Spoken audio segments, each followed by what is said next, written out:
Será que você é uma dessas pessoas ocupadas demais para aquilo que é mais importante? A gente está começando agora uma série de vídeos, ao todo serão 5 vídeos, falando sobre o livro Sobre a Brevidade da Vida, do Sêneca. Tenho aqui 2 edições, uma da LPM e outra da Companhia das Letras, tem link aqui na descrição.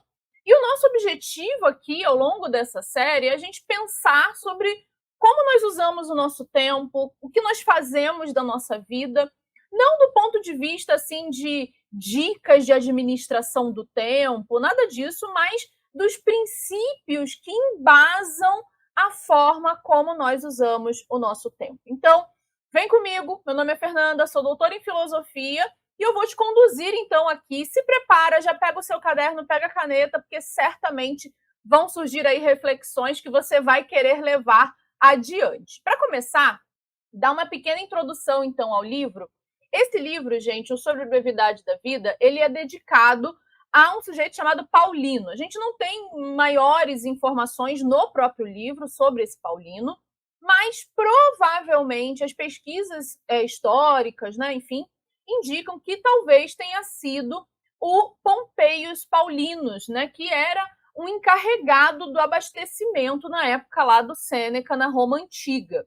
E aí, esse Paulino, né, um homem público, um homem ocupado, cheio de tarefas, de responsabilidades, e o Sêneca vai endereçar a ele, mas não exatamente falando apenas para ele, né, para as circunstâncias de vida dele. Esse livro é um livro, na verdade, assim, que toma o Paulino como um destinatário, que a gente não sabe se é real ou fictício, né, porque o gênero de endereçar uma carta, né, enfim, um texto a alguém, podia ser usado também sem que se mandasse o texto efetivamente para a pessoa. Mas o Paulino representa muito bem um certo grupo de pessoas com as quais o Sêneca quer falar, pessoas ocupadas demais para lidar com aquilo que é o mais importante na vida, que é o cultivo da virtude, que é a construção de uma vida sábia, de uma vida saudável, tranquila, feliz, madura. E aí, gente, nesse livro, a gente vai encontrar, então, 20 capítulos, né? Ele tem um estilo ali chamado de um estilo epistolar, né? Que é como se fosse uma carta bem longa, né? Mas é como se fosse uma carta. Esse é um estilo que o Sêneca adota bastante, então a gente vai ver a mais famosa, né? São as cartas a Lucílio, mas vários outros textos do Sêneca têm esse formato. Quer dizer, ele não é um livro assim de, por exemplo, de um tratado, né, em que ele vai pegar um tema, vai esboçar conceitos. A ideia do Sêneca aqui é trazer conselhos. Ele está falando com pessoas que não necessariamente são especialistas em filosofia, que não são pessoas que necessariamente conhecem filosofia, especialmente a filosofia estoica, apesar dela ter sido muito popular no Império Romano. Mas a ideia do Sêneca aqui não é fazer exatamente uma aula de filosofia, apesar dele conhecer muito bem a filosofia estoica que ele está usando aqui. O que ele pretende é dar conselhos, é orientar, né? Então, é um tipo de literatura, vamos dizer assim, de aconselhamento. Para isso, ele vai usar muitos exemplos também que eram conhecidos já naquela época. Então, a gente vai ver, inclusive, nesse vídeo de hoje, como ele começa a usar esses exemplos aí. Então, acho que dá essa introdução, dá para a gente entender um pouquinho melhor do que se trata o livro, né, de como é que ele está organizado. E aí a gente pode entrar no primeiro capítulo. Eu vou comentando aqui, gente, capítulo a capítulo, tá ok? Então vai ser, assim, uma leitura, né, comentada, tá ok? Primeiro capítulo, então, ele começa respondendo, e esse vai ser assim a tônica do livro todo, respondendo uma reclamação de gente que vive dizendo que não tem tempo para fazer tudo o que precisa. E aí, é claro, né, gente? Quem não reclama da falta de tempo? Isso aí não é novo, não é de hoje em dia, né? Já desde a época do Sêneca tinha gente reclamando. Só que o Sêneca vai contra-argumentar dizendo o seguinte, que a natureza nos deu tempo suficiente para fazer aquilo que é importante. O problema é que a gente acaba desperdiçando o nosso tempo com aquilo que é irrelevante, com aquilo que não tem tanta importância assim. E por isso a gente tem essa sensação de falta de tempo. E aí, ele vai comparar nesse primeiro capítulo, né, o tempo com as riquezas. E acho que isso vai tornar assim, muito claro para a gente o ponto onde ele está querendo chegar. Ele diz que se a gente, né, tivesse uma riqueza, se fosse confiado a nós, né, uma certa quantidade de bens, a gente teria o maior cuidado de administrar para não acabar, né, para a gente poder usufruir da melhor maneira possível, mas sem acabar, sem esgotar esses bens, né? Então, a gente tem muito cuidado na administração do dinheiro. Só que, em relação ao nosso tempo, nem sempre a gente tem tanto cuidado assim, nem sempre a gente tem tanta atenção assim. Sendo que o dinheiro é uma coisa que, no geral, se você perde, depois você consegue recuperar. Ainda que você talvez não recupere tudo, por exemplo, né? Mas você consegue recuperar, enfim. E o tempo não. O tempo, se você perde, está perdido, não tem como voltar atrás. E ele diz: olha só como é uma coisa impressionante, que as pessoas dão mais valor ao dinheiro, né, que é uma coisa que você perde e recupera, especialmente para aqueles homens, né, ricos, de cargos importantes ali no Império Romano. Dinheiro para eles não era um problema, né? Talvez para a gente hoje em dia seja, mas assim, ele está falando para pessoas que dinheiro não era um problema, eles podiam perder e ganhar com relativa facilidade. Agora, tempo, isso aí é uma coisa que não retorna. Se a gente perde, não retorna. E claro, a gente tem que pensar que hoje em dia nem sempre nós somos donos totalmente do nosso tempo. Muitas vezes nós temos aí trabalho longe de casa, você gasta um tempão no trânsito. Enfim, a gente tem circunstâncias que não dependem de nós. E aí eu quero lembrar para você aquela máxima estoica, que é a gente se concentrar naquilo que está sob nosso controle, naquilo que depende de fato de nós. Aquilo que não depende de nós, a gente faz o possível, né? A gente faz o que dá para fazer. Mas naquilo que depende de nós, aí sim a gente precisa ter um cuidado, ter uma atenção. Então, ainda que a gente não possa cuidar, né, de todo o nosso tempo do jeito como a gente gostaria, existe uma parte dele que talvez a gente esteja desperdiçando, que talvez a gente esteja perdendo. E aí você vai falar: ah, mas eu não tenho tempo, me falta tempo na vida. Será que, na verdade, não é uma má administração, né? Será que não é um desperdício desse tempo? Então, esse primeiro capítulo traz para a gente essa reflexão. No segundo capítulo, ele vai falar sobre pessoas que são arrastadas pelos seus desejos. Também aqueles homens ocupados lá do Império Romano, querendo conquistar terras, fazer comércio, ficar ainda mais ricos. E aí acabam se arrastando para atividades que são ou inúteis, ou nocivas, ou excessivas. E aí a gente começa a repensar aquilo que a gente faz, aquilo que a gente se dedica. Porque é claro que a gente precisa trabalhar, ganhar nosso dinheiro, né, pagar boleto, enfim, comprar comida, etc, etc. Mas é importante a gente parar para pensar se a gente não está sendo excessivo, por exemplo, no uso dos nossos bens. Porque quando a gente compra, por exemplo, eu quero trocar de celular todo ano, porque se sair um modelo novo do celular tal, eu tenho que comprar, porque se eu não comprar, meu Deus, como é que eu vou ficar? O problema é que às vezes a gente cai nesses excessos. E a gente esquece que para você ganhar dinheiro, você está trocando tempo de vida por dinheiro. Então, o seu celular novo custou X horas da sua vida, horas que você dedicou ao trabalho para poder comprar aquele celular. Talvez você pudesse usar essas horas, esse dinheiro, por exemplo, para comprar outras coisas, como descanso, por exemplo. Numa sociedade capitalista, muitas vezes a gente tem que comprar o nosso próprio descanso, né? Por exemplo, às vezes abrindo mão de certas horas extras que de repente você fez para comprar aquele celular e dedicando a não fazer essas horas extras para você poder descansar, cuidar da sua alma, cuidar da sua mente, refletir sobre a sua vida, se dedicar a projetos que realmente são importantes, que vão fazer a diferença para você. E aí o Sêneca chama atenção para um fato que eu acho assim fantástico, que ele diz que ele cita ali um poeta, né? Que ele fala, o poeta diz que pequena é a parte da vida que vivemos. E aí o Sêneca complementa essa citação dizendo que todo o restante, né? Então, pequena é a parte da vida que a gente vive.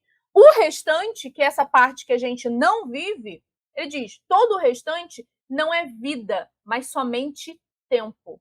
E ele vai apresentar uma diferença muito importante para a gente, que é a diferença entre viver e passar o tempo. Uma pessoa pode ter muito tempo passado nessa terra sem ter, de fato, vivido muito tempo nessa terra. Então, o que significa viver para você? E o que é só passar o tempo? Primeira coisa para a gente pensar. Depois, a gente tem aí essa noção, né, de que os homens de negócios, esses homens tão ocupados, né, lá que o Sêneca está falando, costumam se preocupar muito com os negócios dos outros. Então agradar, no caso lá do imperador, né, de repente agradar o patrão, a gente poderia pensar hoje em dia. A gente passa tanto tempo preocupado com o lado de fora da vida, né, com casa, carro, trabalho, etc. E às vezes a gente esquece de cultivar a nós mesmos. Então, o Sêneca fala, a pessoa não dá prioridade nem para si mesma, né? Ela está assim, sempre ocupada com as coisas dos outros e as suas próprias coisas, né? E quando eu digo as suas próprias coisas, eu estou falando do tempo do cultivo, o tempo da reflexão, o tempo do ócio, o tempo do descanso, o tempo de fazer da vida uma obra de arte, como diria o Epiteto. Muitas vezes isso vai ficando de lado, isso vai se deixando. E aí aquela clássica história, né, das pessoas... Tem até um livro que fala sobre isso, agora eu esqueço o nome, mas tem um livro que ele fala sobre isso, né, de pessoas que compilaram ali os relatos de pessoas que já, né, no fim da vida, falaram, qual é o seu maior arrependimento, o que você gostaria de ter feito diferente? E a pessoa fala, eu queria ter trabalhado menos, me dedicado mais à minha família, eu queria ter investido em projetos X e Y que eu gostaria de fazer, que me traria realização, que me traria um senso de satisfação. Então, vamos pensar dessa maneira, né? Se eu chegasse ao último dia da minha vida e olhasse para trás, eu estaria satisfeita com o que eu construí? Eu estaria satisfeita com o que eu fiz da minha vida até aqui? Então, só até aqui, gente, 2 primeiros capítulos já, né, tá explodindo nossa cabeça. Se você, inclusive, está gostando desse vídeo, não esquece de deixar o seu like. Pausa pro like, deixa o seu like aqui para a gente poder continuar, para você ajudar o canal e eu continuar produzindo outros vídeos desses. Então, capítulo 3, gente.